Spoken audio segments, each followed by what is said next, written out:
The Most High has given the Israelites these dietary laws to follow. It defines the line between the clean and the unclean animals in which are given in the law. In Leviticus chapter 11 verses 1 through 19, the Lord communicated with Moses and Aaron, establishing the laws that would guide the children of Israel. He told them, "Inform the children of Israel, these are the creatures that you can consume among all the beasts that exist on the earth.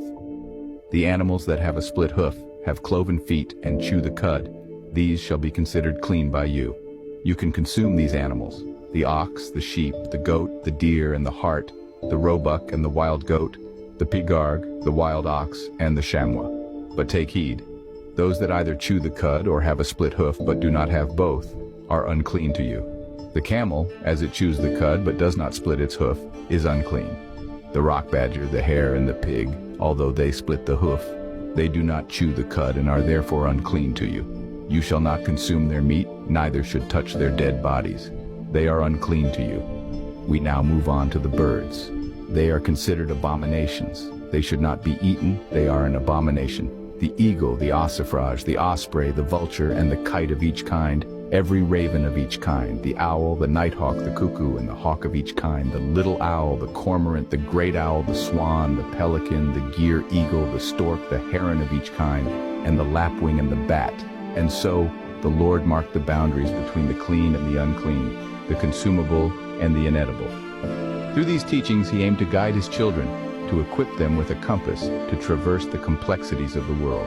As we delve deeper into the wisdom of the scriptures, we find that these dietary laws were not just spiritual mandates, but also practical guidelines for maintaining good health. Ignoring these laws can lead to dire consequences, some of which we will go over. As for the pig, this creature is one of the most unclean. Despite its popularity in many cuisines, the consumption of pork can lead to several health risks. Pigs are known carriers of various parasites, such as the Trichinella spiralis worm, which can cause a disease known as trichinosis. This disease can lead to muscle pain, fever, and in severe cases, it can damage the heart and other organs. Pigs are also susceptible to other parasites like tapeworms and roundworms, which can also infect humans upon consumption. Other unclean creatures, like the hare and the camel, can also carry diseases transmissible to humans. The hare, for instance, can harbor tularemia, a bacterial infection that can lead to fever, skin ulcers, and swollen lymph glands.